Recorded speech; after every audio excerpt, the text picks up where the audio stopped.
Hello everyone and welcome back to Europa Universalis for the AI-only custom nation religious wars. And right now you can actually see all of the custom nations. Now I do want to start every following episode, and including this one, spotlighting or highlighting one of the 25 religions before they're gone, hopefully. And today I'm actually starting again as the Catholic Empire because there's something interesting that got discussed on Reddit. I did think about this earlier, but I didn't actually address this in the first video, so that's actually why I want to do it now. So the Catholic Empire, as you can see, if we ever scroll in there, there we go. Now they are the only Catholic nation, but what happens is there is still, well, there's an empire active, but nobody's actually in there. But there's also the papacy active, and as you can see right there, the Catholic Empire is currently the Curia controller. And as the only Catholic nation in the world, they will usually stay always the Curia controller. Now the papal states do get influence, so they're a little bit rivaled at least. So it's not always 100%, but you know, as you can see, it's a 66% chance that they will get the control of the Curia, and that gives huge bonuses. It gives stability, cost minus 10%. Well, you can see it right there. So really strong bonuses. Plus, they can also call for crusade for another 100 years.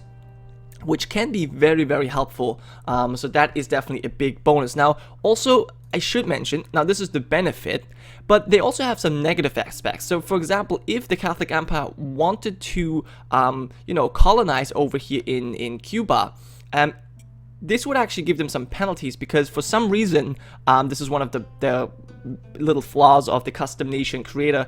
This is already claimed by Spain, a country that does not exist. I don't know how this would actually work out, but it definitely will make it harder for the Catholic Empire to colonize over here. Not saying that they ever will, because there's so many provinces in Europe to colonize, but just as a thought. Also, one thing I should mention is that they're also under heavy fire at the beginning of the game because the Reformed and Protestant centers of Reformation are active at this very second. And they already started to convert one of these provinces of the Catholic Empire, Mantua, as Protestant. And that is one of the provinces the Catholic Empire started out with. Now, it's not really that big of a deal because each of these provinces over here that gets converted now will get reconverted as soon as the Catholic Empire or anyone else sends a colonist over there. So it's not really a big deal, but still it's something to consider. So yeah, the Catholics do have a big bonus, but I'm not sure if they're actually going to win that easily. If we look at the diplomatic map mode, I'm actually looking at the Coptic Empire, but if you look at this, the Catholics do have a lot of rivals. The Orthodox Empire, the Reformed Empire, and the Sunni Empire. So yeah, I mean, they do have a lot of benefits from the papacy, and they can also obviously use all of their papal influence that they don't need in order to, become Curia controller and, get these cool things over here. So that's definitely useful. And additionally to this, they are a rather weak religion when it comes to these normal things. They only have tolerance of the true faith, so that doesn't really help them too much. So yeah. But yeah, let's actually go back to the observer mode, if we may. Because whenever I start in the game, or start up the game, I need to pick one nation, which is kind of annoying. But yeah, well, one more thing I wanted to say before I actually let the game rolling is that there was a question if the Totemist Empire is smaller than the other nations, but it's not. If you look at this, the Totemist Empire has a lot of small provinces all over here, so it might look a little bit smaller, but I gave everyone the same development in the beginning, so there shouldn't really be any differences. I mean, by now they should be, but not in the beginning, so yeah. The Tengri look much bigger, but that's because their provinces are much larger. Yeah, as you can see. Anyways, let's actually start, and where do we look? Let's actually check out the wars again. So right now this is the country overview, but that's actually not what I wanted to check out. Yeah, let's look at the war. So we still have the Shia conquest against the Ibadi. Well, they're winning heavily, so we'll see what they do. And the Mayan conquest of Courtly against Quiche is actually, they're winning, it says, although they seem to get a beating. Interesting. Well, let's go forward just a little bit. Okay. So we have 16,000 Mayan Empire, 8,000 Zapotecs. And yeah, there's only 3,000 Quiche. Okay, so they were just able to besiege these provinces, but they don't actually have any troops to really control these lands. Okay, yeah, and they just got their army destroyed.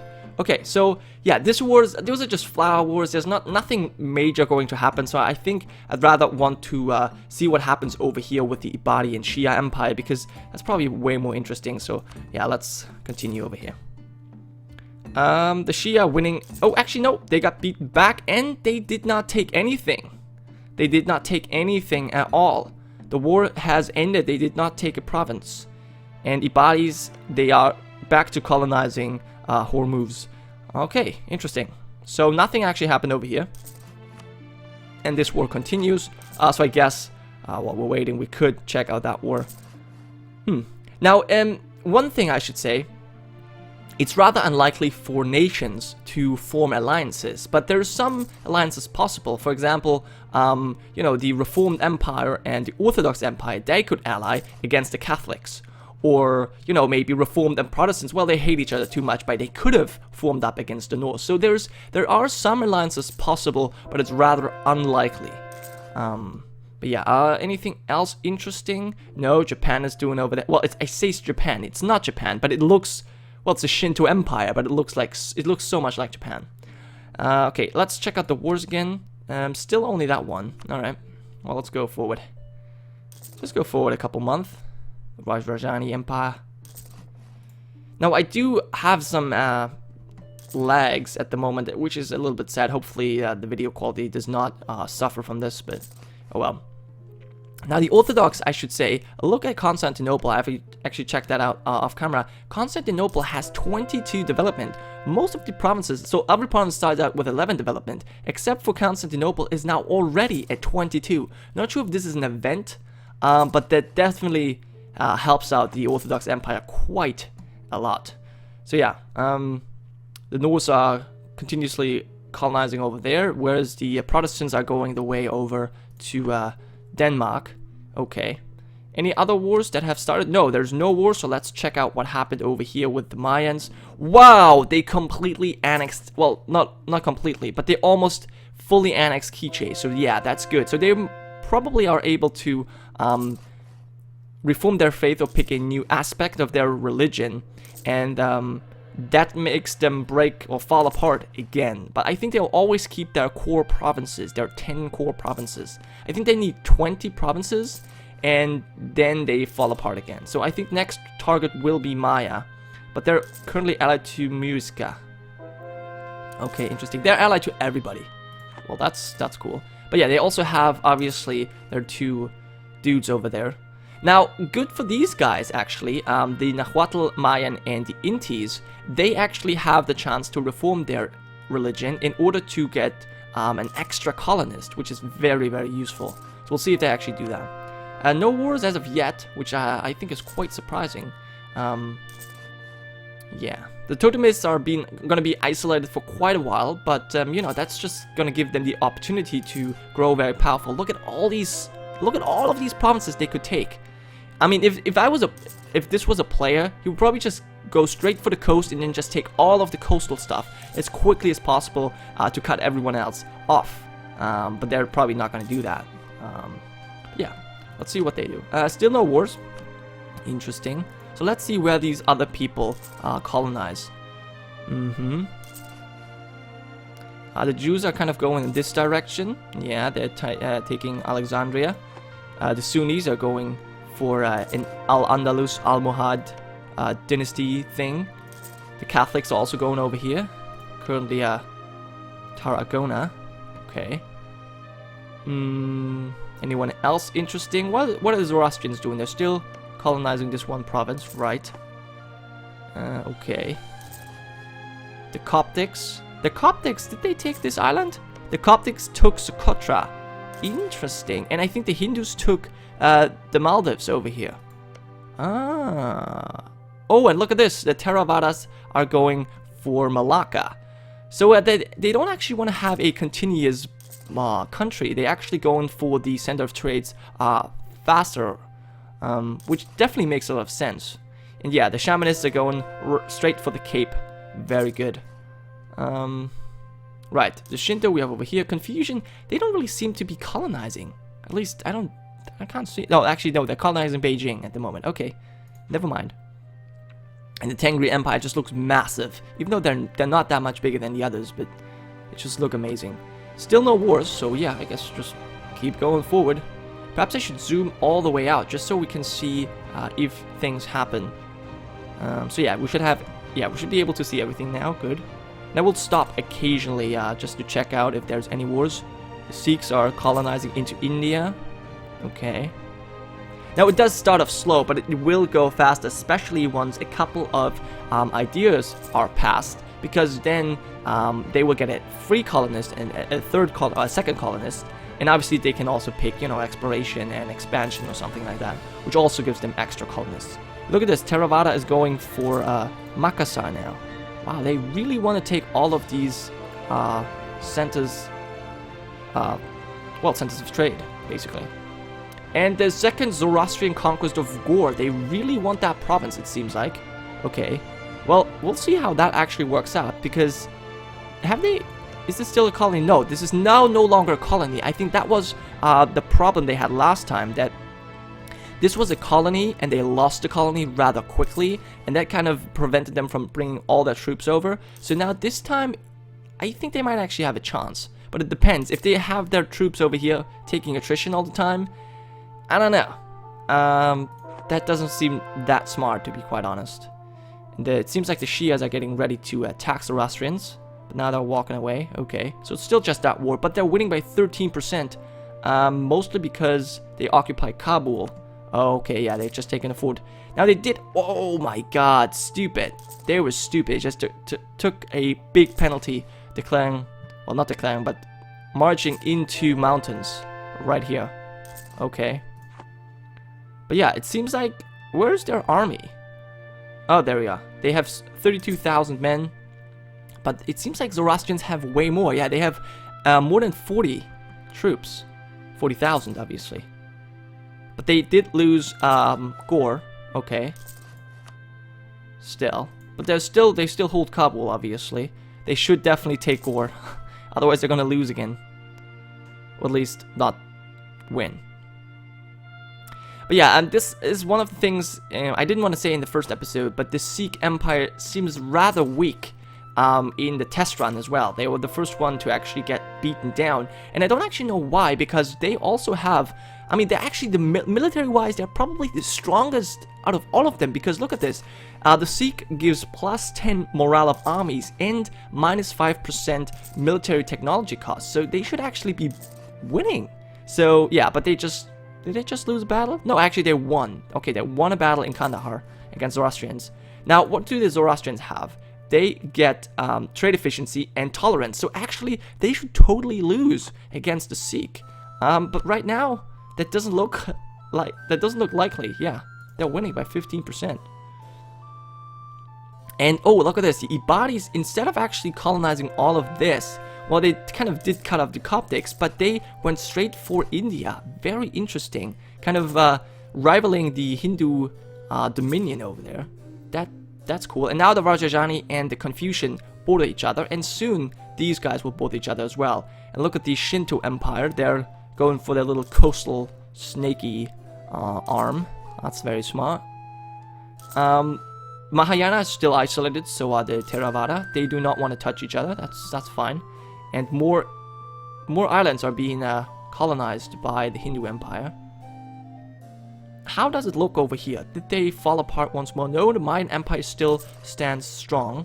Okay, and look at this. The totem is now made it all the way to the coast. Yeah, that is smart. As I said, that's how I would do it, actually. And London is now held by the Reformed Empire. I think that got rid of one of the centers of Reformation. Oh yeah, the Protestant center of Reformation over here in London is now gone. But yeah, as I said, that doesn't really matter too much.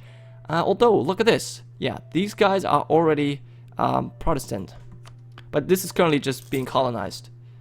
Yeah, so as you can see, there's 2 colonists being sent by the Catholic Empire. So they must have gotten some of their ideas in order to get their national idea. And Crete is now being colonized by the Jews. Okay. Well, that's gonna cause some tensions with the Orthodox, I could only imagine.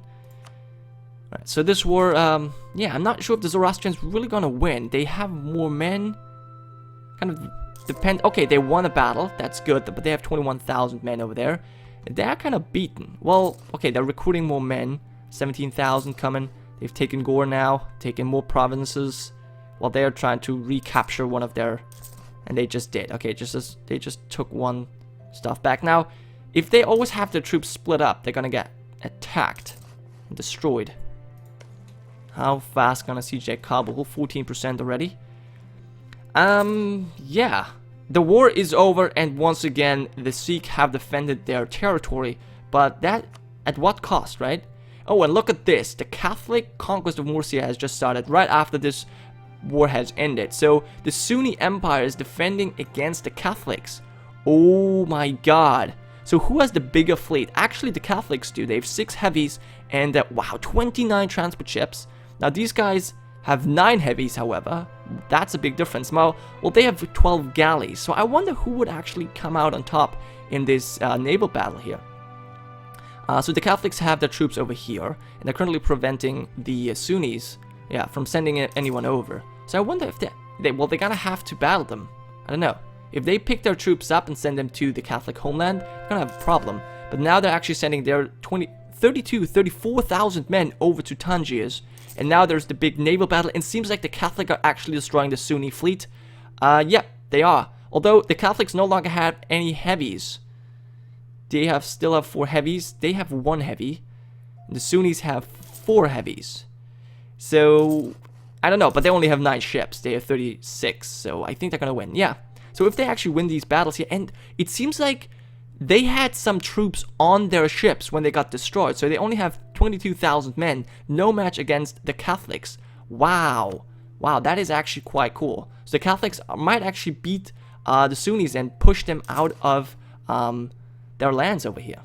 Now, what is this war for? It's for Murcia. Now, Murcia is no longer held. So I wonder what actually gonna happen. They wanted Murcia, if I remember correctly. Yeah. But they abandoned or destroyed that colony. Okay. Well, if they take Ceuta and then go right for Tangiers, they should be able to beat them, and that's what they did. It's exactly what they did. So yeah, they're gonna win. I'm not gonna say anything. Yeah, I don't think they're gonna take any promises. They're winning heavily by 33%. But I doubt. Yeah, they didn't take any promises. They probably took a lot of money and crippled them in a way. But yeah, they didn't take any money. They didn't take any promises. Excuse me. Okay, so Zoroastrians are taking, spreading their tentacles in every way, every direction. It seems like. Okay, that's very cool. Anyone else? The Coptics are going over here from Mogadishu now. Good for them. Shamanists are still in the Cape. And Indonesia has been taken by Theravadas. The Mahayanas kind of... What are they doing, actually? They don't seem to be colonizing much. Oh, they're colonizing... Yeah, China. Alright, Heartland, China. And also this little island right here. Okay, that makes sense. It definitely looks nice. And now the Shia are fighting against the Jews. Okay, Shia conquest of Zinjar. It seems like the Shias are very, very aggressive. They have declared 2 wars. So have the Zoroastrians. Okay, they bring 42,000 men. That's what they have. Yeah, and the Jews have 40,000. So, yeah, that's gonna be interesting. But now they just recruited 2 more troops. 40 against 40,000. I wonder who wins. I wonder who wins. Well, they're just kind of stuck over there. What are they doing? That looks retarded. Stop it. Stop doing this. Okay, so they're going into the heart. What are they doing? They're not sieging. They're just walking around taking attrition. They seem bugged. I don't know. I don't know what they're doing. It's very confusing, actually. And the Catholic conquest of Epirus. The Catholics now have declared war on Orthodox after winning the war against the Sunni Empire. They're now actually fighting them. Now, however, their navy took a big hit. I'm not sure if they're gonna be able to, you know, fight these 70 ships of the Orthodox. I think they've taken on too much more than they can handle, actually. And look at the Orthodox. They're actually colonizing all around the Black Sea in order to, you know, secure this sea for them, which makes sense, I think. But yeah, that was the end of today's episode. Thank you so much for watching, guys. I hope you enjoyed, and I will see you next time. Gironca, signing off.